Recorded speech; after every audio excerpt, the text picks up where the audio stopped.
Welcome to this informative journey. Today, we're exploring something absolutely fascinating, an invisible miracle that literally powers your daily life, your work, and your entertainment. We use it every single day, right? Yet almost no one actually stops to think about the immense physical infrastructure that makes it all possible. We're talking about the internet. But actually, scratch that. Not the abstract floating cloud you might be imagining. Today, we're going to look at the massive, completely hidden world of underwater internet. Let's kick things off with a massive question. If every single satellite orbiting our planet suddenly shut down tomorrow morning, would your internet completely die? Take a second. Think about it. Well, the answer is no. The internet would survive, and honestly, that usually shocks people. Let's see exactly why. Section 1. Internet source. Where does it actually come from? There is this huge global myth that our connection to the world, whether we're streaming a 4K movie, sending an email, or doom-scrolling social media, is beaming down to us from outer space via satellites. But as we just established, that is completely false. The reality of our global network is entirely different. A staggering 99% of all international data traffic doesn't come from space at all. It travels through giant, physical fiber optic cables resting at the very bottom of the ocean. Satellites handle barely 1% of this global traffic. So our modern, wireless, cloud-based digital world, yeah, it's actually tied together by physical cables lying right in the mud at the bottom of the sea. Now, this isn't exactly a brand new concept. Humanity has been doing this for a while. Back in the 1850s, we laid the very first underwater telegraph cables, which were only capable of sending slow, simple beeps across the ocean. By the 1950s, we'd upgraded to telephone cables so people could actually hear each other's voices across continents. And then came the 1980s. That is when the real revolution hit: fiber optics. This changed absolutely everything, allowing massive amounts of data to flow globally almost instantly. Section 2. Under the sea. Installing the cables. Okay, let's dive into this. Literally. How on earth do you place millions of miles of delicate technology at the bottom of the deepest, darkest oceans on the planet? The engineering required here is just colossal.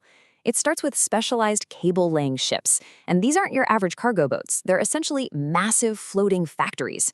Before a single inch of cable even touches the water, scientists conduct rigorous deep ocean floor surveys to map out underwater mountains, trenches, and fault lines. They have to carefully plan the perfect, safest route. Once it's all mapped, the ship slowly lowers the cable down to the dark ocean floor. Oh, and here's a really cool detail. When the cables get close to the shore where the water is shallow and busy, they use special submarine plows to actually bury the cables under the sand so they don't get damaged by human activity. Section 3. Inside the cable.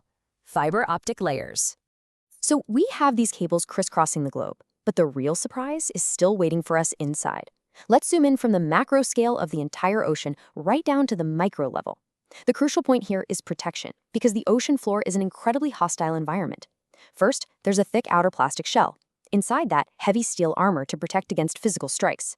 Then, a copper layer, which actually carries electricity to power underwater signal boosters. Inside of that, multiple waterproof casings to keep all that crushing saltwater out. All of this heavy-duty armor, which makes the whole thing about as thick as a garden hose or a soda can, exists just to protect the very center. And here is that center: hair-thin glass fibers. All your data travels through these microscopic threads as rapid pulses of laser light. But how does the light not just escape? Well, it's due to a physics principle called total internal reflection. The glass is designed so perfectly that the light acts like it's in a mirror tunnel, continuously bouncing off the inner walls without ever leaking out.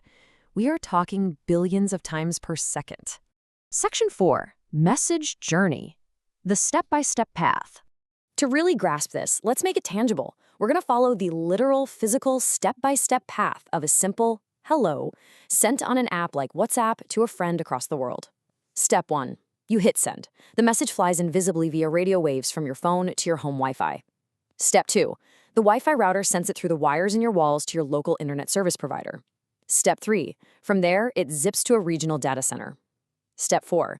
Now the real journey begins. It rushes to the coast, enters a landing station, and dives into the deep ocean via an underwater fiber optic cable. Step 5. It races across the dark ocean floor, popping up at another landing station on an entirely different continent. Step 6. It runs through their local towers and finally beams right into your friend's phone. And all of that physical travel It happens in literal milliseconds. And this brilliantly illustrates exactly why we use cables instead of space. Inside that glass fiber, the light pulses travel at nearly the speed of light, resulting in incredibly low latency, which basically means almost zero delay. Satellites, on the other hand, require your signal to travel thousands of miles up into space and then thousands of miles back down. That massive physical distance creates a noticeable lag, or high latency. So when it comes to the internet, glass speeds space every single time. I mentioned landing stations a moment ago, and they definitely deserve a spotlight. Think of cable landing stations as the ultimate bridge. They are highly secure, heavily guarded facilities sitting on coastlines all around the world. This is where the wild, untamed deep-sea infrastructure finally plugs into human cities. Every connected country has them. Without these stations, the deep-sea cables would literally have nowhere to deliver their massive payloads of data.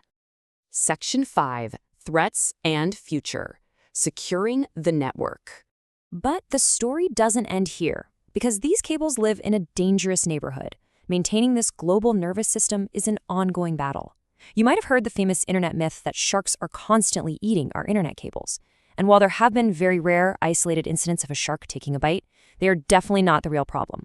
The real threats are earthquakes, natural disasters, giant ship anchors being dropped in the wrong place, and deep-sea commercial fishing nets. Cables do break, it happens.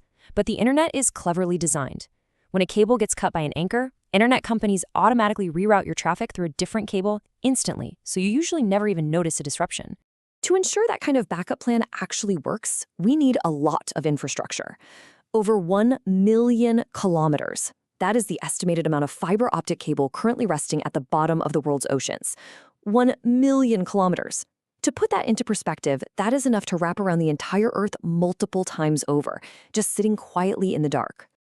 And that 1 million kilometers is broken up into over 500 active, distinct cable systems. These 500-plus cables connect almost every single country on the map. It's honestly one of the most remarkable, invisible displays of continuous global cooperation in human history. Rival nations, diverse economies, and distant continents all physically tied together by tiny strands of glass. And we're only going to need more of them. Our future is demanding it.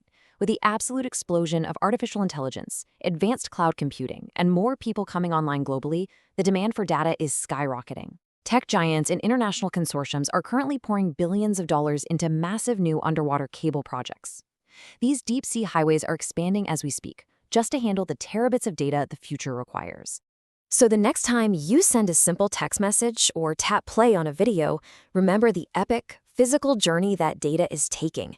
It's flashing as a laser pulse, diving into the ocean, crossing thousands of kilometers of dark, freezing depths, and emerging on the other side of the world, all in the blink of an eye. It really makes you wonder, what other invisible miracles power your daily life? Thank you so much for joining me on this explainer. Keep questioning, keep learning, and I'll see you next time.